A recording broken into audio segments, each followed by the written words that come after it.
Hello students, in previous classes we have discussed about the friction and type of friction, in which we have dealt about the how many type of friction and what is friction. Okay, so in this series we have to know we know that there are three type of frictions. First is known as static friction, second is sliding or kinetic or dynamic friction, and third is known as rolling friction. Okay, so let's we start one by one. First is static friction. Under type of friction, जो आप लोग लिख चुके हो उसमें है पहला जो है अपना है ऑप्शन, वो क्या है? Static friction. क्या है? Static friction. ठीक है, तो समझो आप इसको कि स्टैटिक फ्रिक्शन होता क्या है. मान लो कोई एक ब्लॉक है, ठीक है, कोई ये एक ब्लॉक है और इसको हमने टाई किया किसी थ्रेड से और एक फ्री पुली से इसे कनेक्ट कर दिया. किससे? फ्री पुली से. और ये पुली जो है ये किससे अटैच है? एक टेबल से अटैच है. ठीक है, यहां हमने कुछ वेट रखना शुरू किया. As we put some weight here, this box A and this is B. This box A tends to be in rest. Okay, we increase the weight here. और एक समय ये तब तक जब तक ये जो बॉक्स है ये खुद को बैलेंस में रखता है, means in the rest position, that is known as static friction. Means if we define the static friction, you can write as, आप इसको क्या लिख सकते हो? The balancing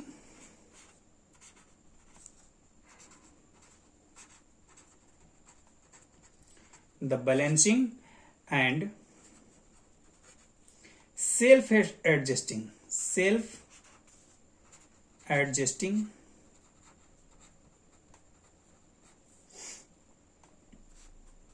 force that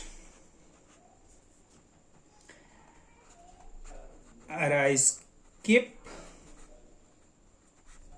the body at rest. ठीक है, when pulling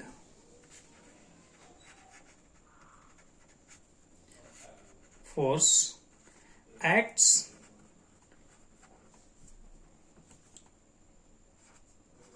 on it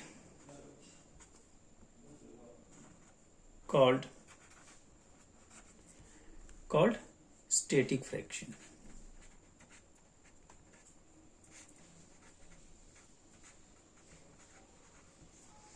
ठीक है, कहता है the balancing and self adjusting. इस का जो ये जो ब्लॉक है, कौन सा block?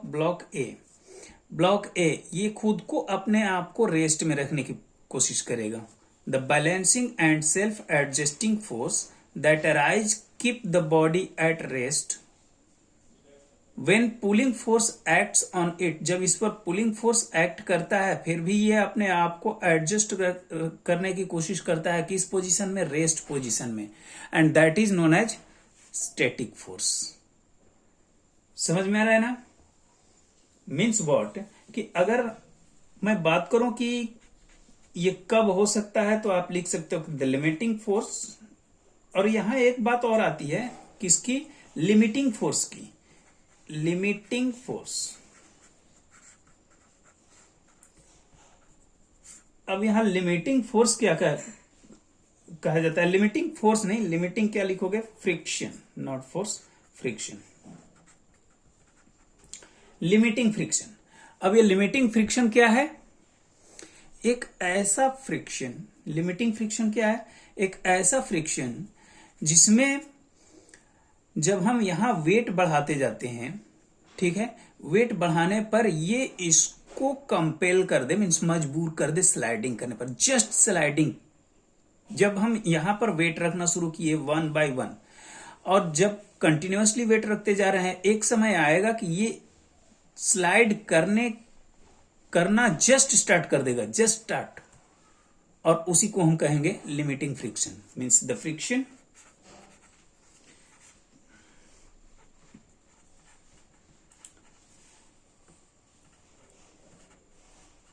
when the pulling force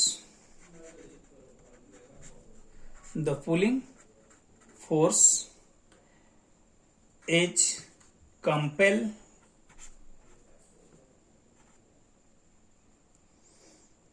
pulling force compel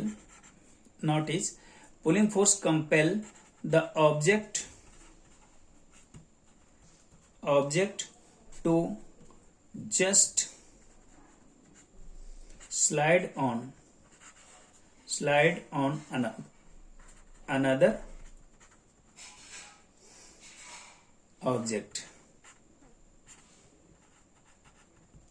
ठीक है, जो उसको कंपेल का मतलब होता है मजबूर करना, जो उसको मजबूर कर दे स्लाइड करने पर, जस्ट स्लाइड करने पर, उसको हम क्या कह देंगे?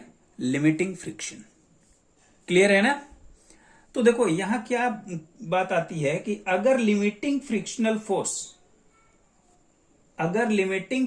फोर्स ज्यादा होगा तो ब्लॉक क्या करेगा? स्लाइड करना जस्ट शुरू कर देगा। समझ रहे हो? अब नेक्स्ट बारी आती है अपनी स्लाइडिंग फोर्स की।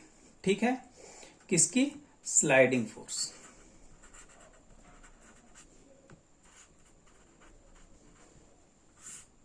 Sliding force. अब क्वेश्चन ये है कि स्लाइडिंग फोर्स क्या होता है। पहले आप इसे डिफाइन कर लो कि when two surfaces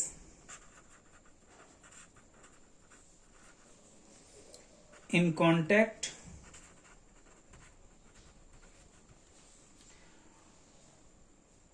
move relatively to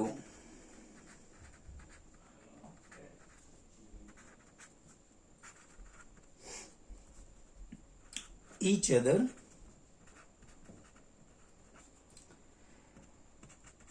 the friction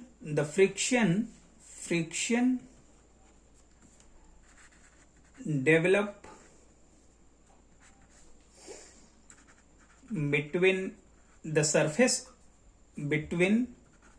the surface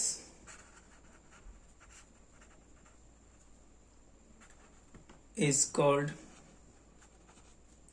sliding, not force। Sliding क्या? फ्रिक्शन। स्लाइडिंग फ्रिक्शन, और इसी को आप कहते हो काइनेटिक फ्रिक्शन,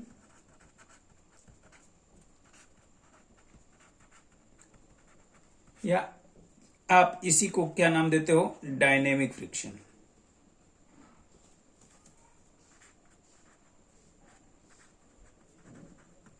ठीक है, कहते हैं when two surfaces in contact move relatively to each other. अगर दो सरफेस एक दूसरे से कांटेक्ट में हैं और वो दोनों एक दूसरे पर स्लाइड करते हैं, दोनों क्या करते हैं? एक दूसरे पर स्लाइड करने की कोशिश, मतलब एक दूसरे के रिलेटिवली क्या कर रहा है? स्लाइड कर रहा है। स्लाइड का मतलब क्या हुआ? मोशन में। मोशन का मतलब क्या हुआ? काइनेटिक है। तो वहां जो उन दोनों के बीच में जो फ्रिक्शन होगा, उन दोनों के बीच में, दोनों ऑब्जेक्ट के बीच में कोई ना कोई फ्रिक्शनल फोर्स डेवलप होगा, और उस फ्रिक्शनल फोर्स को हम क्या कहते हैं? स्लाइडिंग फ्रिक्शन, या फिर हम उसे नाम देते हैं काइनेटिक फ्रिक्शन, या फिर उसी को कहते हो dynamic friction. Mostly you have to use dynamic friction. Okay, I am repeating once again, when two surfaces in contact, अगर दो सरफेस, मान लो ये कोई सरफेस है, कोई ये एक सरफेस है और एक सरफेस यहां है, अब ये दोनों, ये इधर मूव कर रहा है तो इस पर भी फ्रिक्शन फोर्स लगेगा, ये भी इसके रिलेटिव मूव कर रहा है। अब इस केस में क्या होगा कि इनके बीच जो फ्रिक्शन फोर्स, यहां जो सरफेस पर जो फ्रिक्शन फोर्स डेवलप हो रहा है, that friction force is known as kinetic force. Why? Because this block A is sliding on block B. ठीक है, यहां क्या हो रहा है कि when block A is in contact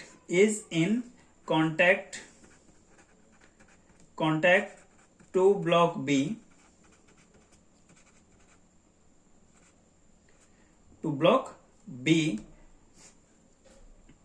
due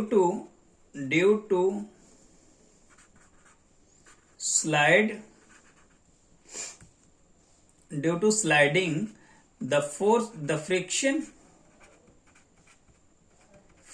develop between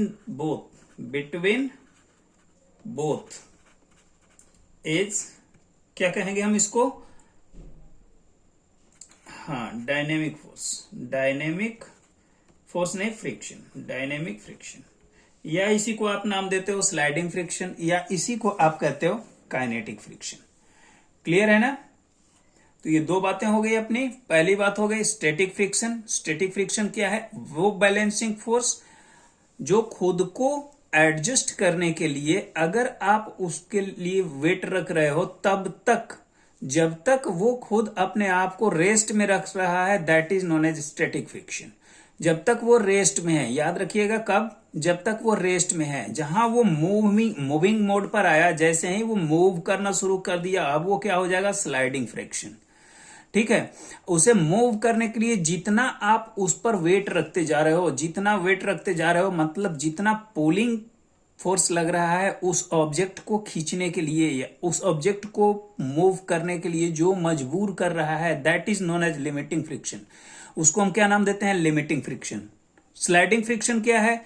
जब आप वही वेट और ज्यादा इंक्रीज करते हो, या फिर इंक्रीज करो या ना करो, अगर दो ब्लॉक्स आपस में स्लाइड कर रहे हैं, चाहे वो किसी भी तरह से हो, अगर वो एक दूसरे से को स्लाइड कर रहे हैं, या फिर इसी केस में अगर मान लो यहां पर आप वेट और इंक्रीज करते गए और ये स्लाइड होना शुरू हो गया, जब ये स्लाइड होना जस्ट शुरू होने वाला है, तब तक आप, जब तक ये रेस्ट पोजीशन पर है, स्टैटिक फ्रिक्शन कहोगे। जैसे ही ये मूव करना शुरू कर देता है, आप उसको क्या नाम दोगे? Sliding friction. और जो वेट आप इस पर देते जा रहे हो, जितने वेट पर ये जस्ट स्लाइड करना शुरू करने वाला है, मीन शुरू नहीं है, स्लाइड करना शुरू करने वाला है, that is known as limiting friction. Clear है ना? छोटी छोटी बातें हैं, 3 बातें आपके पास हैं। पहली, अगर रेस्ट की वजह से अगर कोई फ्रिक्शन है, मतलब इनके फ्रिक्शन की वजह से ये रेस्ट पोजीशन में है, that is known as static friction. Limiting friction, जब हम इसे वो वेट प्रोवाइड करते हैं जिस पर ये खुद को बैलेंस करने की कोशिश करता है, अब जस्ट ये स्लाइडिंग मोड में आने वाला है, that is known as limiting friction. और जैसे ही हमने और इस पर वेट ऐड किया और ये स्लाइड होना शुरू कर दिया, that is known as sliding friction. या फिर आप उसी को कहते हो काइनेटिक फ्रिक्शन, या फिर उसी को आप क्या नाम देते हो? Dynamic friction. क्लियर है ना? इतनी बातें क्लियर है? ओके। थर्ड जो अपना है वो नेक्स्ट क्या है? नेक्स्ट है अपना कौन सा? Rolling friction. That is rolling friction.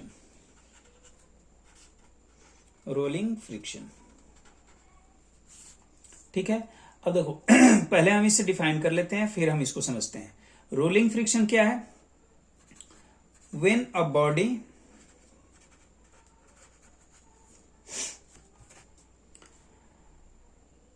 that is wheel or cylinder,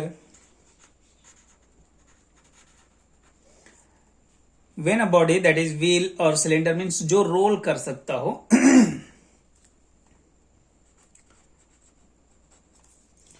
rolls over a surface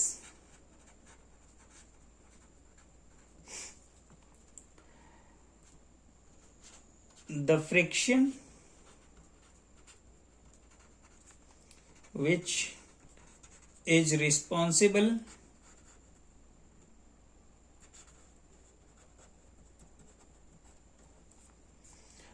to roll over the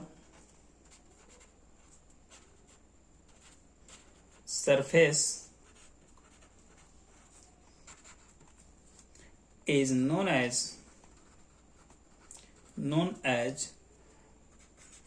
a rolling friction.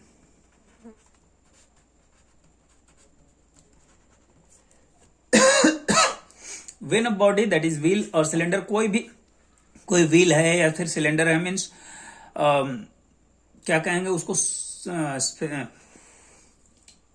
कह सकते हो रोलिंग ऑब्जेक्ट को, कोई रोलिंग ऑब्जेक्ट है जो किसी सरफेस पर रोल कर रहा हो, किसी सरफेस के ऊपर रोल कर रहा हो, तो उसे रोल करने के लिए जो फ्रिक्शन उस सरफेस और रोलिंग व्हील या रोलिंग बॉडी के बीच में जो फ्रिक्शन लग रहा है या जिस फ्रिक्शन की वजह से वो रोल कर रहा है, that is known as rolling friction. उसको हम क्या नाम देते हैं? Rolling friction. जैसे मान लो ये कोई सरफेस है, ठीक है, और इस पर हमने क्या किया, एक व्हील है, ये इस पर मूव कर रहा है, रोल कर रहा है, ठीक है.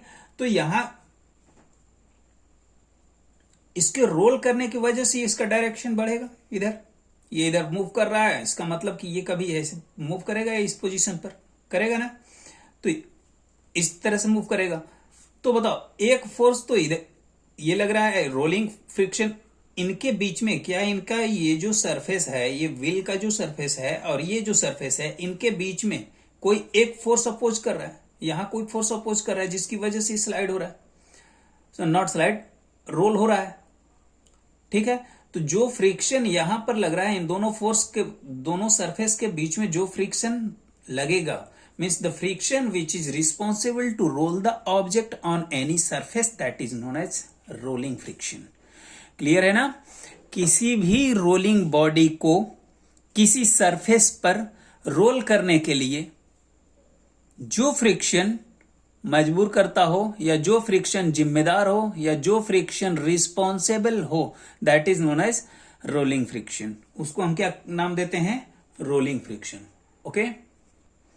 अब देखो, इसी टर्म में एक और बात आती है जिसको हम कहते हैं फ्लूइड फ्रिक्शन. क्या नाम देते हैं? Fluid, FLUID, fluid friction.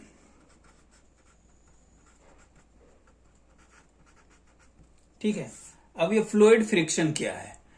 यह ऐसा फ्रिक्शन है जो किसी भी ऑब्जेक्ट को फ्लूइड के अंदर मूव करने की टेंडेंसी दिलाता है, मीन्स मूव करने के लिए रिस्पॉन्सिबल होता है. या आप इसको इस तरह से कह सकते हो कि the friction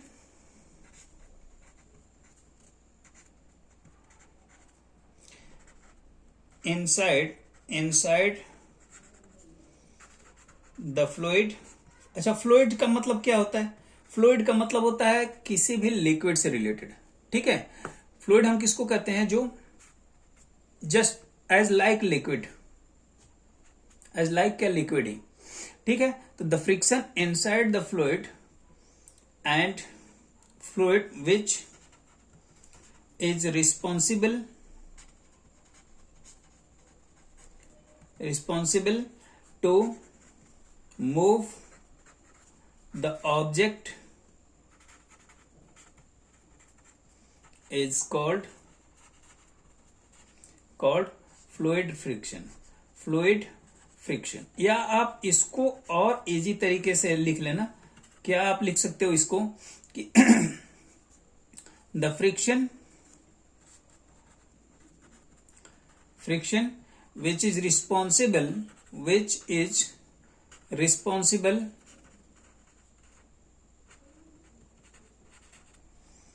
to move the object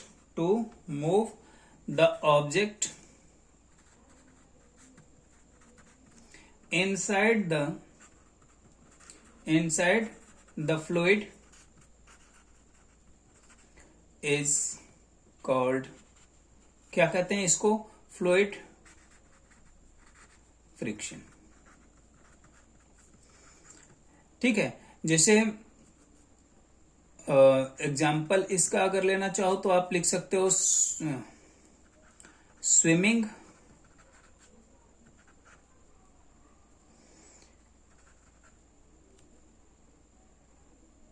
in the water.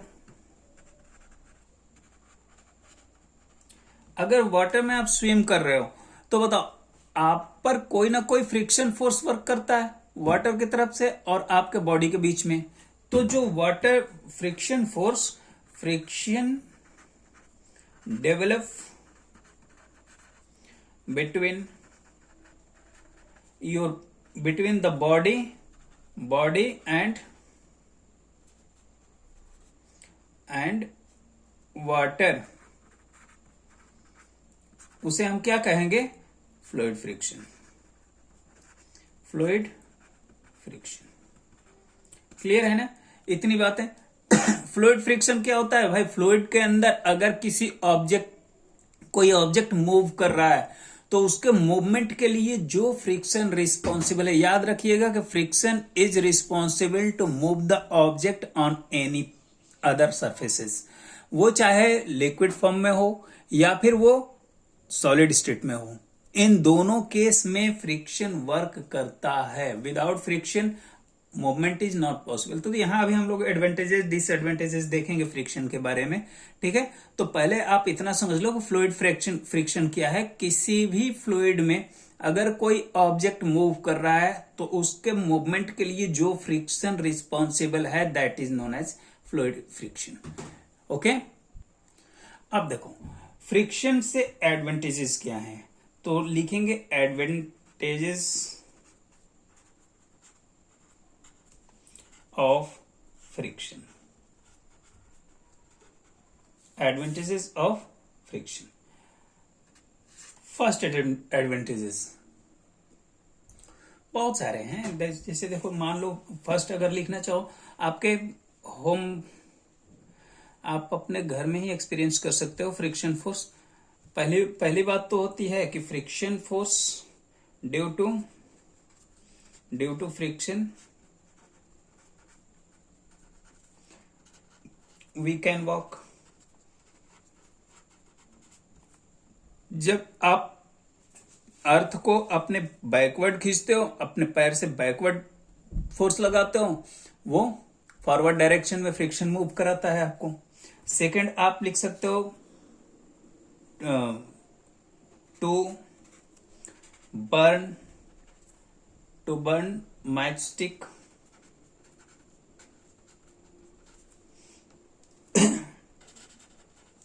Due to friction, friction की वजह से आप किसी मैच स्टिक को माचिस चला सकते हो। थर्ड आप क्या एडवांटेज क्या लिख सकते हो कि can hold object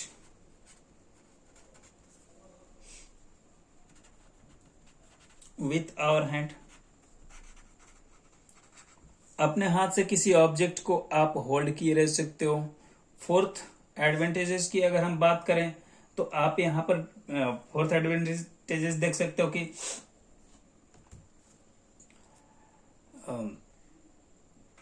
can stop moving object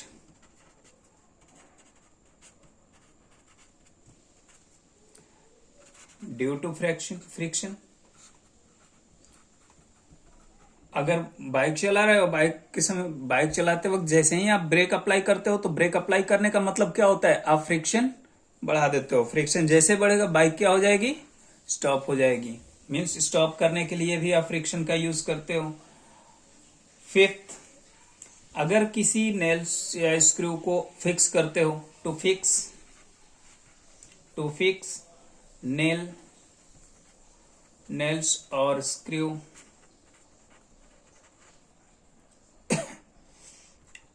into the wall.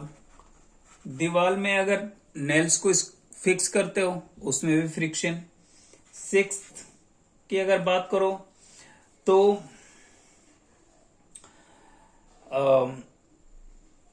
To keep object on the table, object on the table, एक बहुत सारे यूजेस हैं, बहुत सारे यूजेस हैं, एडवांटेजेस हैं फ्रिक्शन के।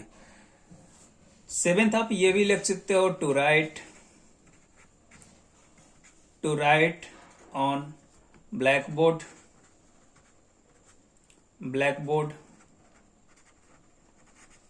और on paper with chalk and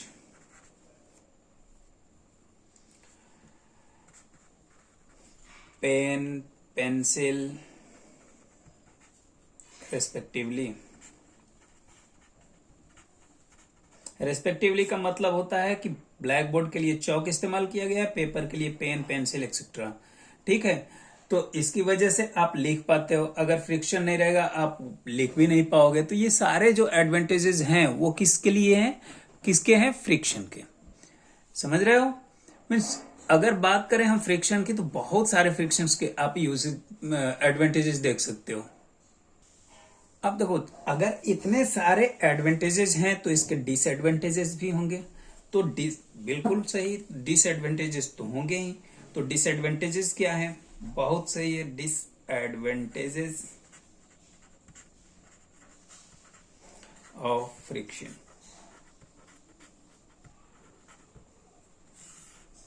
ठीक है, कोई भी दुनिया में ऐसी चीज नहीं है जिसका सिर्फ और सिर्फ एडवांटेजेस हो, उसके कुछ ना कुछ डिसएडवांटेजेस भी होते हैं। तो पहला डिसएडवांटेजेस इसका क्या है? देखो, जितनी आसानी से आप फ्रिक्शन की वजह से कोई काम कर पाते हो, ठीक है, उतनी ही आसानी से वो फ्रिक्शन उसकी एनर्जी को वेस्ट भी करता है। मीन्स व्हाट, कि ड्यू टू फ्रिक्शन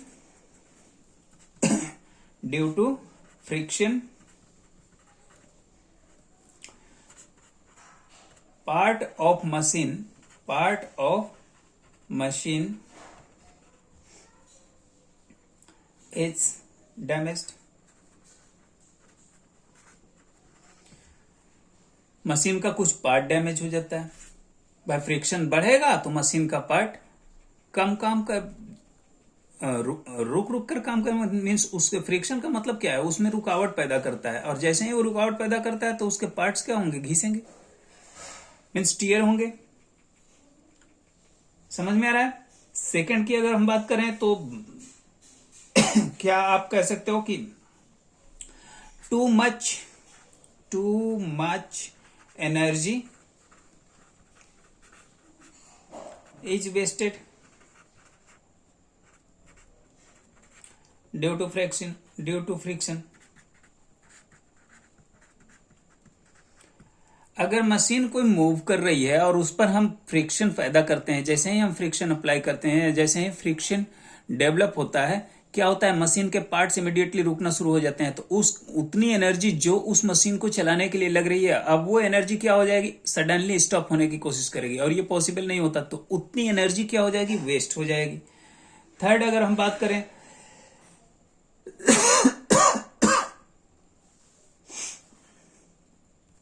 तो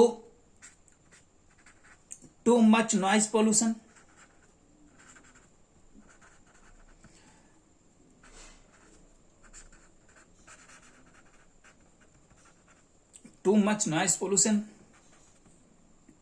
is produced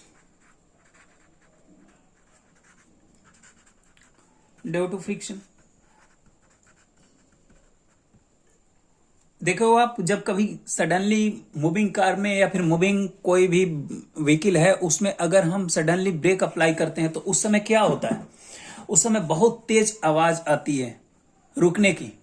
तो वो क्या है, noise pollution. Means noise pollution भी पॉसिबल है। तो इस तरह से बहुत सारे डिसएडवांटेजेस भी हैं। In next video we will discuss about the method to reduce friction. Okay, thank you.